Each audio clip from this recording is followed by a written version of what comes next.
right, so the infertility journey. So this module is going to go over kind of where we're at in understanding fertility right now. So this is from our doctors, from kind of the modern treatment and understanding of it, which is the only time in this course that we will be talking about it in this narrative and this language.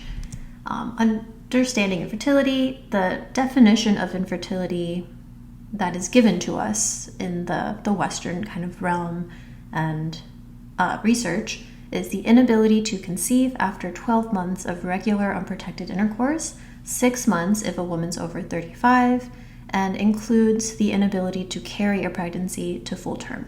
So habitual miscarriages or reoccurring miscarriages are different categories, but also in the umbrella of infertility. Common causes is hormone imbalances, such as PCOS, thyroid disorder, maybe anovulation, ovulation disorders, such as the inability to ovulate, or low AMH, so not allowing the follicular process, poor sperm quality or quantity, structural issues such as blocked tubes, fibroids. I'll also add septums or maybe inverted or misaligned uteruses, age-related decline, chronic stress, poor diet, lifestyle factors, and unexplained infertility, which is 30% of cases. And in my opinion, maybe the more lazier diagnosis. When all your lab tests are fine, they can't find a problem, it's been the correct amount of time, unexplained fertility diagnosis is usually given. The conventional treatment, so this is pretty much the main things we have access to in this kind of day and age and time is medicated cycles and timed intercourse. So taking hormone injections to stimulate ovulation, a trigger shot to allow ovulation to happen with monitoring so you can have certainty of when you're ovulating to go home and try. IUI, which is intrauterine insemination, very similar to medicated cycles without the going home to try. The insemination happens in office by bypassing the cervix.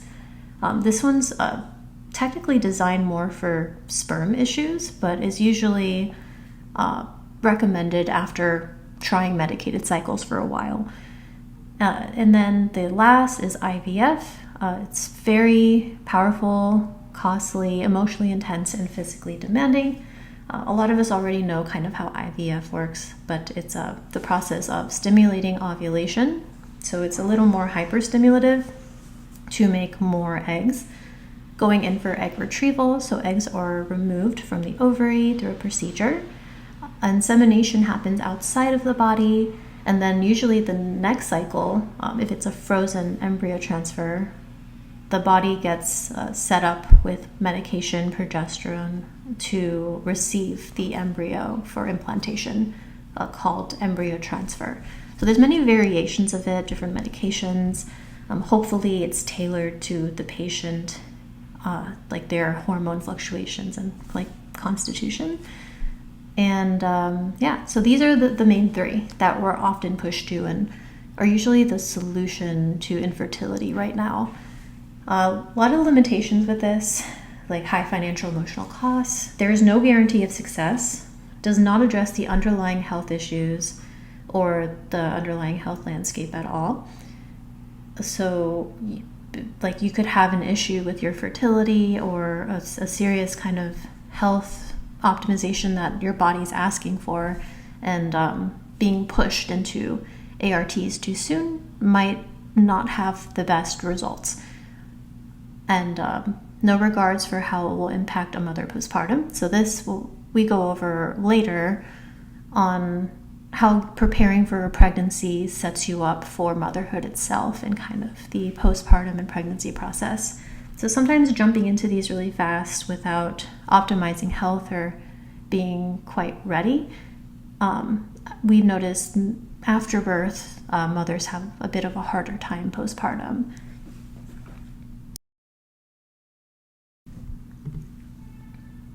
And again, not to stress this part too much. I'm just wanting to go over kind of how the infertility journey looks for the average person going through it. So 70 to 80% of the time, in our clinic at least, and women we've worked with, this is the typical trajectory for unexplained infertility treatment. You typically decide you want to start trying for a baby, and your next annual checkup, you kind of let your OBGYN know. They take a look, check thyroid, maybe some hormones, and an AMH check is usually involved as well. Most of the time, nothing flags. If nothing is flagging and it's your lab tests are normal, go on and try.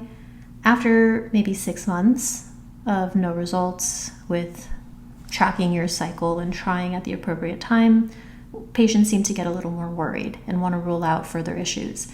Usually by this time, maybe Facebook groups and Reddit, and kind of spiraling into more things that could be going wrong.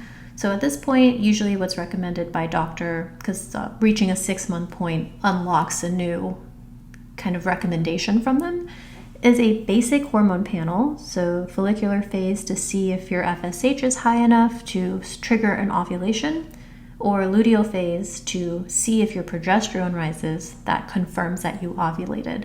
So they usually rule out at this point if you are ovulating, and a general ultrasound to make sure anatomically nothing's wrong. Again, 70 to 80% of the time, your lab results are normal. High five, go home and keep trying. And you keep trying, you told everything's fine. At this point, maybe looking into some lifestyle stuff. Maybe it's been years, still no positive pregnancy test. Going back to a doctor after 12 months, another treatment or view of care unlocks, and usually a referral to a fertility clinic for HSG. So it's to make sure your fallopian tubes are open.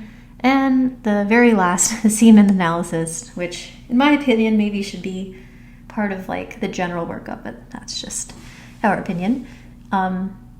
And by this point, still, it's about 70-80% of the time, your lab test results are normal. High five, go home and keep trying. So this is unfortunately kind of the path, and it's frustrating because yes, we kind of want a tangible thing of why am I not getting pregnant? What is wrong? Give me a singular diagnosis or issue that is wrong that I can work on. And a lot of us don't really get that because the template that's in place just looks for kind of you have to be very, very sick for something to flag for treatment.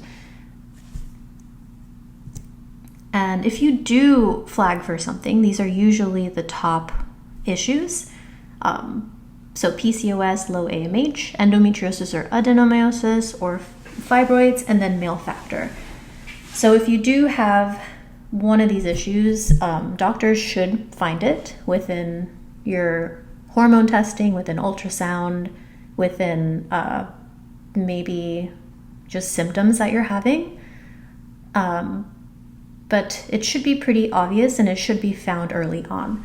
So for PCOS, which a lot of people are put into this category when maybe they shouldn't be, I don't know, that's not my realm. But PCOS is usually flagged by excess testosterone, androgens, or DHT signs. So that's like the hair growth in the face, loss of hair, hyperpigmentation.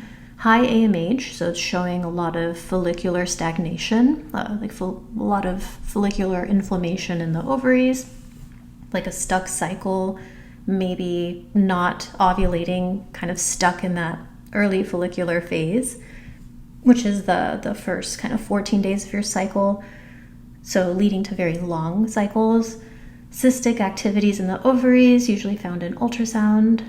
Confirmation of ovulating, so the tests that can prove if you're ovulating or not. Usually they look into metabolic issues, so blood sugar issues or high BMI, things like that. And a Dutch test can be done to sometimes put you in the PCOS category, which is a cortisol modulation issue. And if you flag in a lot of these and some of them, the treatment is still the same. So metformin is given out, luteal phase progesterone. So if you're not having a menstrual cycle at all, you can be prescribed progesterone pills to take for maybe 8 days, stop taking it, and then a cycle kind of stimulates to come and reset the bleeding. Medicated cycles to force ovulation, IUI, IVF. If you're put in the low AMH category, depending on your age, it's a pretty big push to IVF or medicated cycles. So the PRP is an option, medicated cycles, IUI, IVF. If you're in the endometriosis adenomyosis category, it's usually found in ultrasound or MRI. It's found through laparoscopy excision of the endometrial lesions to confirm that you have endometriosis, myomectomy if the adenomyosis is focalized, which means like grouped together enough to be removed, and low-dose naltrexone. So if you have symptoms and you can experiment with like inflammatory medications and feel better, then that sometimes confirms that you have these things. And the treatment, very similar to the others, medicated cycle, IUI, IVF, Lupron. Fibroids, ultrasound MRI, myomectomy, confirmed, medicated cycles, IUI, IVF as the path of care and treatment. And then male factor, if something flags in male factor, usually through a semen analysis or hormone issues, they are given Clomid and Clomiphene or pushed straight into IUI, IVF. So if something's wrong, if they find a flag within this trajectory of care, it still leads to the same path of care, the IUI, IVF, maybe some variations. And it's still pretty limited to go through so much to find a problem to still be given the same outcome. So it's a lot of stress. It's a lot of what's wrong with me. It's a lot of like going online, finding all these tests, comparing to other cases, and trying to rule everything out just to still have kind of the same options given to you, which I find pretty draining, pretty frustrating. I think it's this diagnosis and this issue is not really studied enough and not like broken down into an easier path of care, just from what we've seen clinically. So if somebody comes to me and they're just starting out, they're saying, we decided we want to try to get pregnant, and what should I do?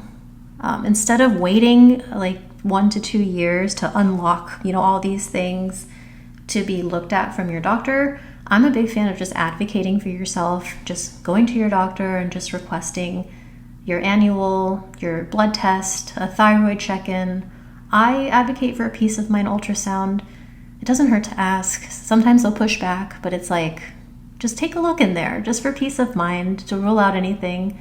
Why wait a year? Why wait 6 months? Just make sure everything looks good. I also have a hack for that, is schedule your ultrasound for pre-ovulation phase. Usually they let you schedule it. Like when you get the referral, the ultrasound place will call you if they don't do it in-house, and it's like, what day do you want to come in? Just kind of look at your calendar and schedule it for pre-ovulation so you can have the tech peek to see if your follicles are growing at the right time. It'll just be like ovulatory cyst, and that's a good sign that you're on the right track in your cycle. So like 2 birds, 1 stone. To check on your anatomy, check on your lining, and just see if you're ovulating around the right time. And a sperm analysis. I have seen too many times maybe sperm being not as optimal as it should, and just ruling that out at the beginning instead of going through months and months of trying and finding out much later, I think is just really powerful.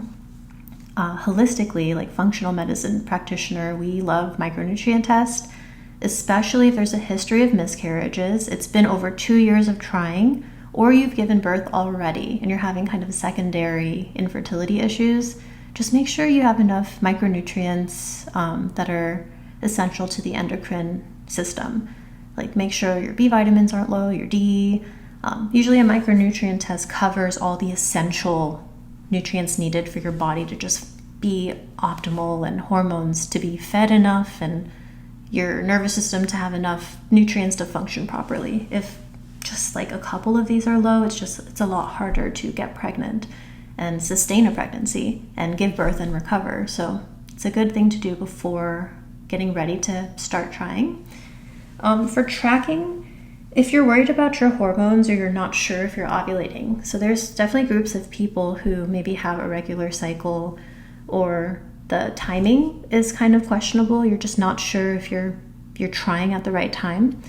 I really like the Anido cycle tracker. It's like a device that goes on your phone. You pee on a stick and it analyzes the data of your estrogen, your FSH, your LH, and later can see progesterone rising, which proves that you ovulated. So you can do this at home and have access to this information instead of relying on going into the doctor and just doing a blood test, like one tiny part of your cycle. I find that to be not as helpful as maybe doing a couple months of this and really pinpointing like your ovulation pattern. But yeah, BBT and LH works just fine. This is just kind of an extra step if you want more insight on that. It's really powerful. If you don't want to do the Anido, you can go to your doctor and just ask for like follicular phase, so the first half of your cycle, blood work to see if your hormones associated with ovulating are good, and a blood test after ovulation to prove that there's progesterone rising that can show that you did ovulate.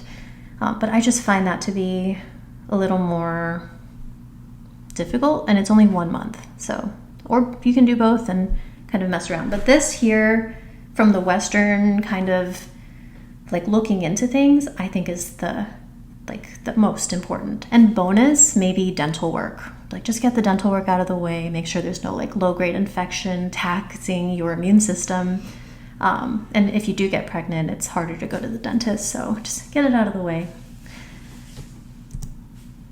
Additionally, if you haven't done this ever in your life, doing a flora panel when you're just starting out or it's been a while, rule out disruptive bacteria from your lining that could be affecting implantation. This panel to the left, you can screenshot this and just show your GYN. Might get some pushback for it, but again, advocate for your health, tell them what you want.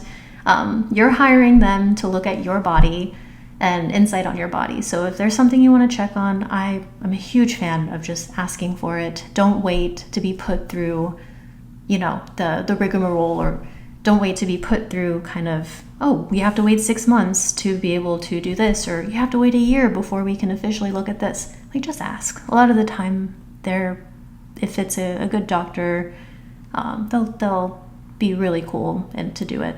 But yeah, uroplasma specifically, so that's that third one in this mycoplasma section. There's a lot of studies around it being more disruptive for implantation, and kind of a secret, kind of low-grade route to habitual miscarriage. If you've had a miscarriage, if you've had habitual miscarriages, I cannot stress enough to check your flora to rule out maybe a high ratio of uroplasma. Usually the treatment for it is antibiotics. If you want to do it holistically, there's many ways as well. But this is definitely part of this group here that I think is really important to just make sure these specific things are not flagging.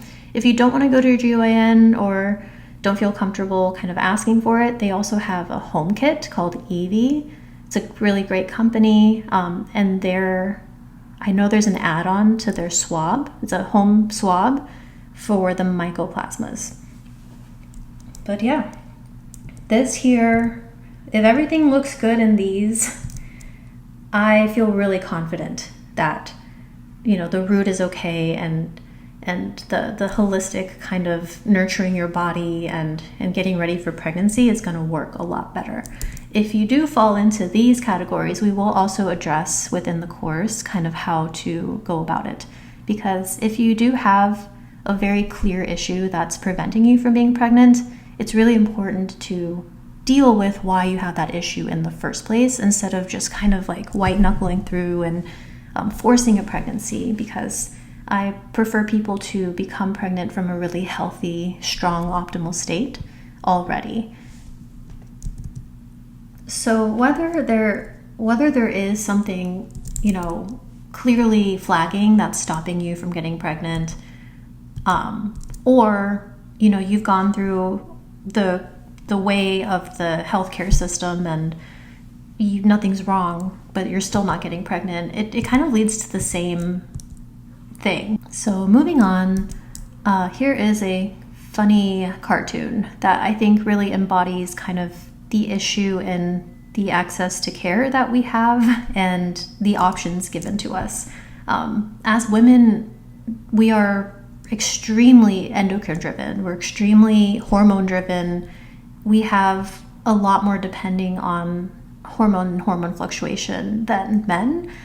And yet there's just a lot of lack of like research and kind of solutions, whether you do have a very clear issue that's stopping you to get pregnant, or you're in the category where nothing's wrong but it's still not working. It's very frustrating because we get put in this gray area of, well, everything looks good, and these, like, keep trying, there's nothing wrong, or you haven't been trying long enough to recommend ARTs, or there is something wrong, but it's still the same options as if nothing was wrong. And I just think it's a little interesting that, as complex as we are, there's just still not a lot of understanding on how kind of the woman body works. And a lot of people refer to this, it's one of the most validating facts in women's health that I can find, and it really personally helps me as well, as someone who has gone through kind of the Western paradigm of things. It's not you, it's the gap. So in NIH, which is a very predominant research group, and they fund a lot of studies for drugs and like everyday things, they mainly studied men in their case studies until 1993. So basically, if women were involved in clinical research and clinical studies, the outcomes were a little lower. So a lot of like companies would avoid using women in their studies. And it wasn't put into law that you have to bring in minorities and women until 1993. So that's super recent. Like, I think that's crazy to me, because thus far, most medicines, fragrances, products, everyday things were studied on men. So in healthcare and the Western model and kind of the way we're seen is basically like little men. That we were not taking into account of our hormones or our fertility, or kind of how we function more fluctuatively than men, which is really crazy. Just to go further into that, this is the timeline of kind of healthcare and fertility. The understanding of hormones were not really a thing until the 1900s. So in the 1900s, they identified female fertility hormones, estrogen being proven and identified in 1923, and progesterone being proven and identified in 1929. I think it's super recent and really crazy. So an understanding of their role in reproduction, paving the way for hormone-based fertility treatments. So not until the 1900s that we even knew that there's hormones in us, and kind of why we get pregnant and have ovulation cycles and are fertile. The first infertility clinic was opened in Massachusetts in 1926. Still pretty recent. So, and then reproductive endocrinology and infertility wasn't officially recognized as a subspecialty in the OBGYN world until 1972. So it wasn't until 1972 until the board officially agreed that, okay, infertility deserves its own thing, its own branch, its own subspecialty of interest, which is pretty recent as well. And then from there, research and looking into infertility and the concept of infertility, IVF was born. So that was kind of the first big breakthrough in treatment for infertility in England in 1978, which is, I feel like it's kind of slowed down from there. We have our medicated cycles and IUI, we have different drugs now to experiment with, but a lot of people agree that since 1978, the progress of looking into the deeper things of infertility kind of stopped. So now we're going to go into Eastern medicine advantage and Chinese medicine. So I'd like to challenge everyone in this course to just really make peace with, some of us have done all we can in the Western world. We've looked into everything we can in the Western world. And maybe it just doesn't have the solutions for us. Or maybe there's an imbalance deeper that we just need to address first for those things to work better.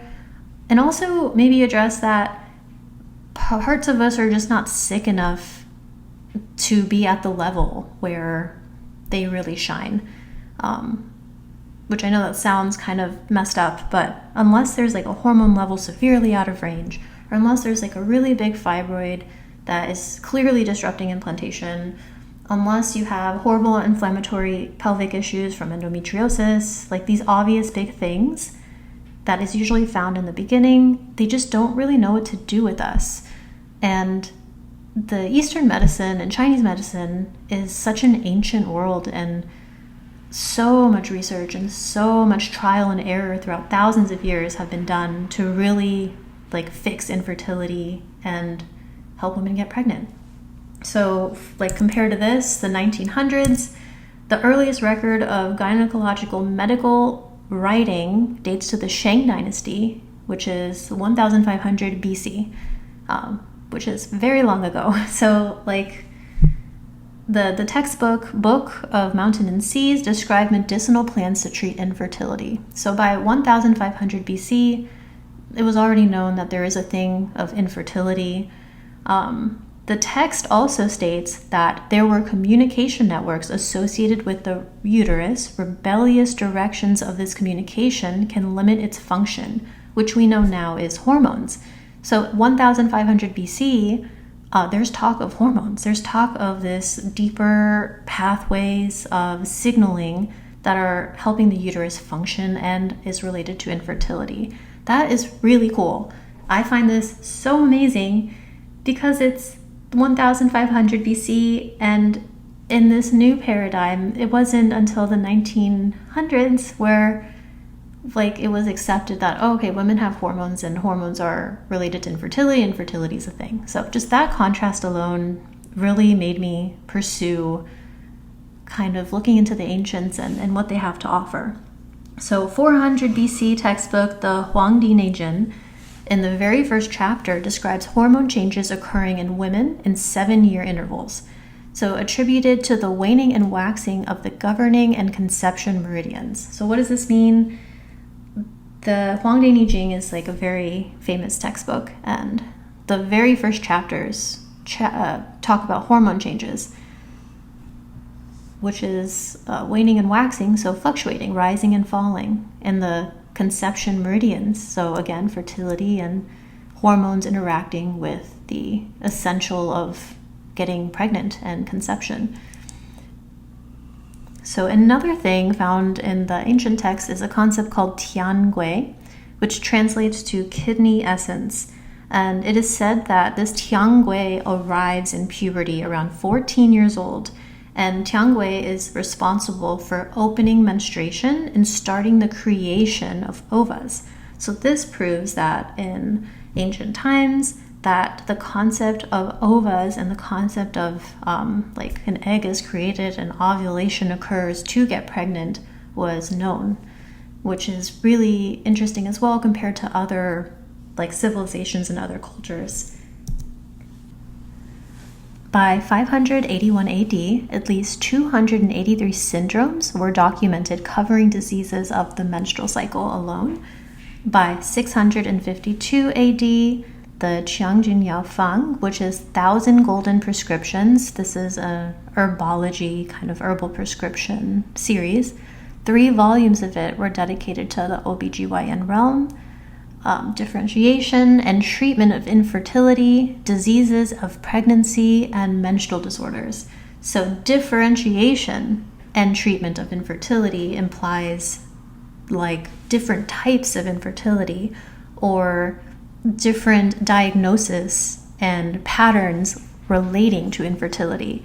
which is extremely awesome because comparing that to what we have access to right now, there isn't such a thing as differentiation besides other large diseases. So like PCOS, endometriosis, fibroids, those are their own menstrual disorder.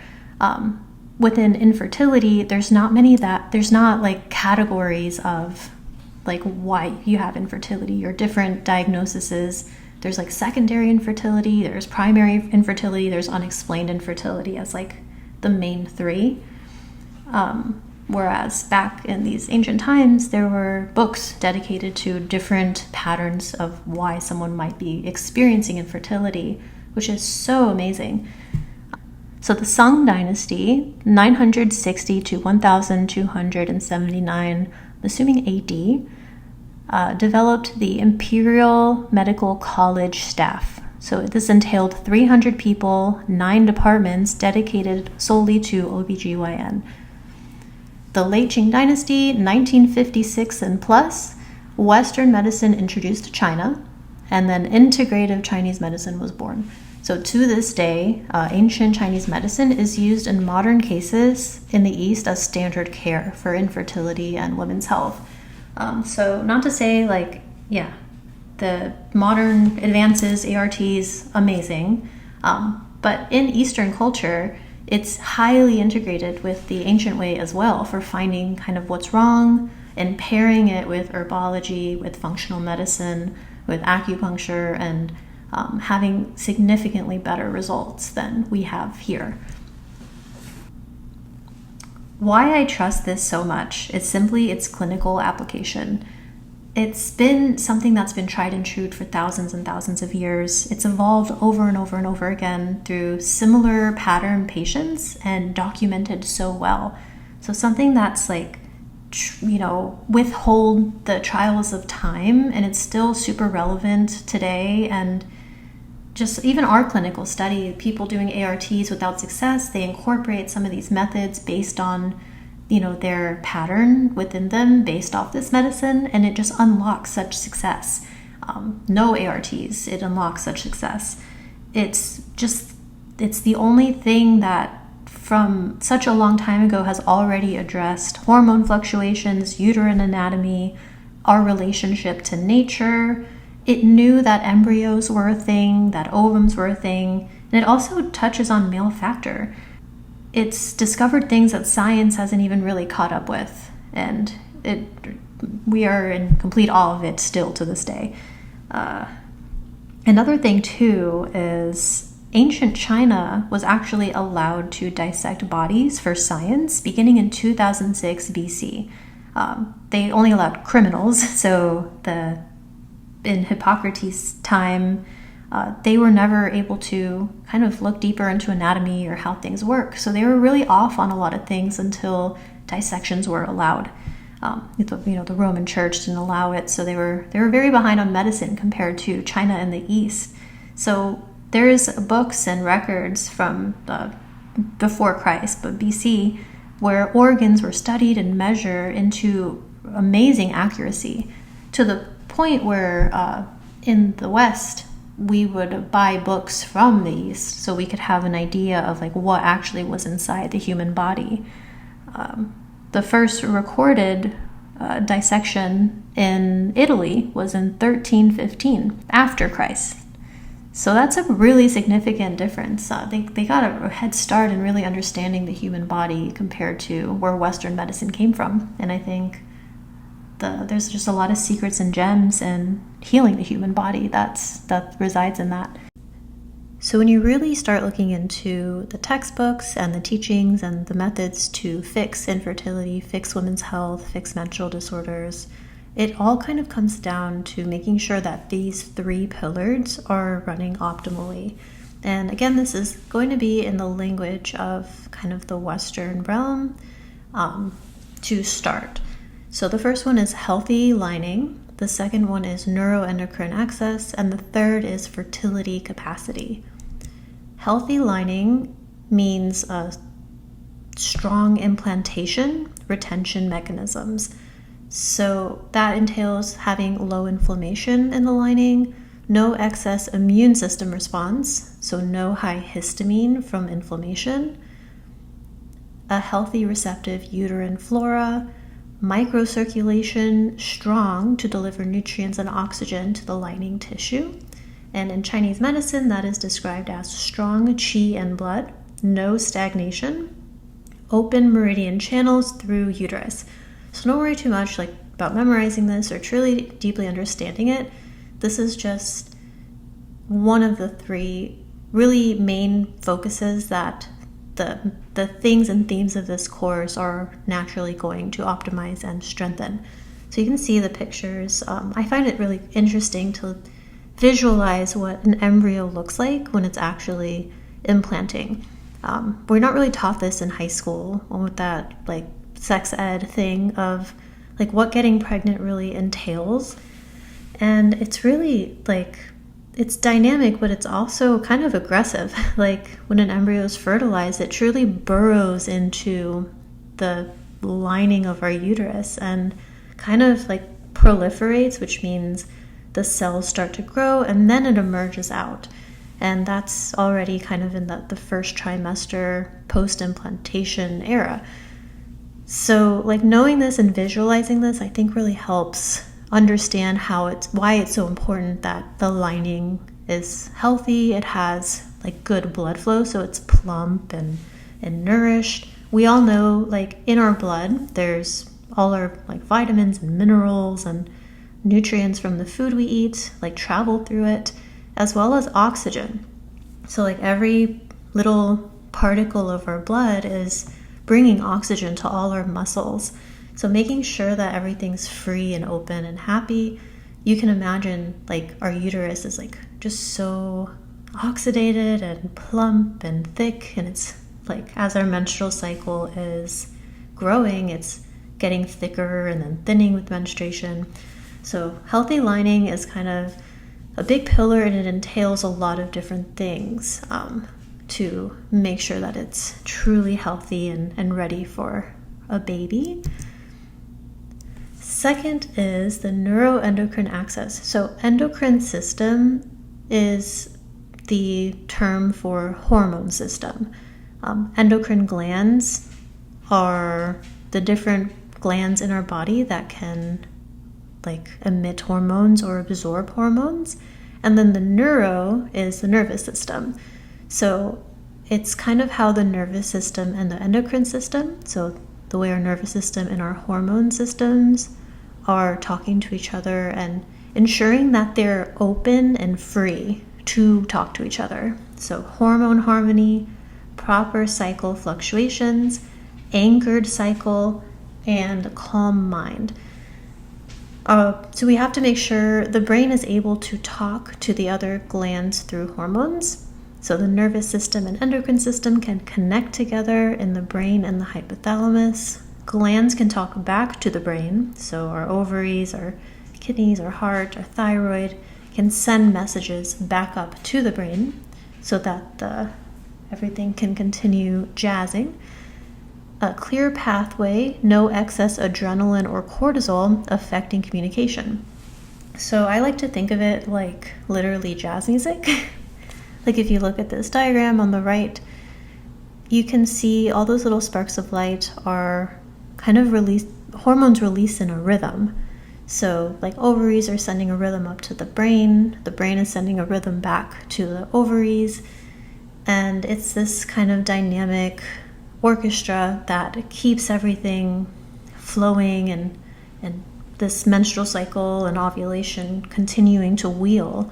If you're really drowning this communication out with excess stress, which is adrenaline, it can really mess with everything optimally talking to each other and allowing for a proper ovulation to take place.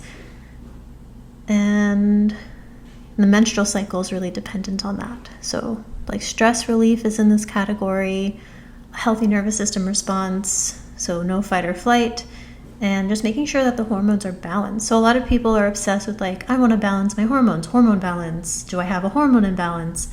this is in this category here, the neuroendocrine axis, hormone communication, healthy nervous system, etc. So the third is fertility capacity, which entails optimal egg quality and a nutrient-dense body. So fertility capacity sounds exactly like what it is. Does our body have the capacity? Does it have the power? Does it have the strength to open and allow pregnancy? Without enough nutrients stored in the body, with maybe our adrenals being weak, adrenal fatigue, excess stress, like really not having a lot of life force within us, sometimes our body is kind of doing us a favor by not just rolling into a pregnancy and sustaining one and giving birth, because we might not have enough for ourselves in order to come out of that okay. So fertility capacity entails strong feminine essence and adrenal reserves, strong regenerative function, which ties in with what the adrenals do, optimal DNA replication, which again is like part of the essence and adrenals, which we'll go over later, space in life and preparing for a pregnancy, nutrient reserves, so having no nutrient deficiencies and having enough stored to get ready, to feed you and potentially like feed your baby that's coming, and no excess toxins or cellular debris. So making sure the body's not in this constant internal fight for like with these stored toxins, and you can actually store like good life force energy. Fertility capacity also goes to male factor, which we'll do kind of a separate thing for male factor. If you are trying to get pregnant and you're doing things to optimize yourself, it is so important that your partner also does the same. In Chinese medicine, it is said that the essence and life force of the man and the woman at the time is the inheritance in which the child gets. Optimal sperm quality with strong yang, which is masculine energy, like fire, can reach the egg and blossom is super important. Sperm with strong qi and life force energy is part of a good male fertility, like sperm quality. Strong and healthy sperm, healthy adrenals, minimal toxin exposure, testosterone optimization, and strong antioxidant capacity. Parental genes play a dominant role in the placenta structure. The parental genes are responsible for over 60% of the fertilization process, so that's over half. They carry the mitochondria, which gives the power to travel and fragment DNA. So that is really interesting, that it carries kind of the battery, like mitochondria is a little battery that like lives within the sperm that makes it move and fight really hard to reach the egg. And without like really good like chi and health and nutrients around the sperm, that mitochondria kind of dies out really early. And a lot of people can test good morphology, motility, but that DNA fragmentation, like we don't really know unless you do really serious testing to find out if once it does reach the egg, it's proliferating really strong. Just getting to the egg is kind of half the fight. It needs to have a lot of life force and health in order to really fertilize and do its thing and sustain until implantation. Studies show that miscarriages are contributed more to sperm quality than egg quality. And that is actually a recent thing that's come out that's been super shaking, because you could be doing so much and really ready and your body's ready, but if the other half of this equation is not optimal, sometimes it really drops the ball, and that's pretty like devastating in my opinion, to work so hard, and it's such an easy thing to work on. So please check out the bonus. We're definitely gonna recommend like kind of a general thing that all men should be doing, and they respond so quick, like 3 weeks to a month for spermogenesis to respond to things, versus women, we respond in about 3 months for like the next round of eggs coming out to be like showing what you worked on in the past. So just really talk to your partner. There's so many studies out, you can show them about the importance of it. And yeah, if it's been a long time and it still hasn't been clicking for you and you're like pretty healthy, this is such a big thing to definitely optimize. So here's a quote that's going to help us start changing kind of the dialogue and the language that we're using around fertility, health, women's health, etc. In order to conceive, the man should clear his heart, conserve his essence, and nourish his kidneys, while a woman should calm her mind, settle her chi, and nourish her blood. More wisdom from the classics. A woman, if she lives in accordance to the Tao, may bear children until the age of 49. From Huangdi Neijin. Living in rhythm with the Tao means nourishing yourself seasonally and emotionally. It means following the rhythm of nature. It means going with the flow and not resisting. It means living with intentional balance and harmony. It means living with simplicity and soft routine. So contemplating nature more, put your feet on the earth, meditate, practice Qigong, go camping. You are not separate from all this. The more you align with nature, the healthier you will become and the more life will live through you. Fertility is less about age and more about vitality, intention, and the life force energy that is cultivated within you. So we're going to learn how to cultivate this, what this means, and with incorporating what we teach you and these really big aspects to nourish those pillars of fertility, it just feels better. You feel more present, and I hear people heal from all kinds of things outside of infertility, and then when your pregnancy happens, it just feels like, like this is what I was waiting for. Changing the definition of health and fertility and kind of the way we see ourselves in our body, it helps so much with just nourishing to our goal instead of forcing and pushing to our goal. You're going to feel like nature is working in your favor instead of like something's wrong with me and I have to fix it and force this. The more you align with nature, the healthier you will become and the more life will live through you. So I really do think nature is working for us, and the more we open up to that and connect to that, the less forced this feels, the better pregnancy is going to be for you, faster pregnancy is going to be for you, and your child will thank you so much because you're coming from a healthy state, and when you do give birth, you'll recover well and be able to have good health with your child and healthier child. So more on this later, kind of just to set the tone of shifting into more Eastern medicine instead of this kind of Western, forced, maybe misplaced feeling that we've been in thus far. So that is it for Module 1, and we'll kick off Module 2.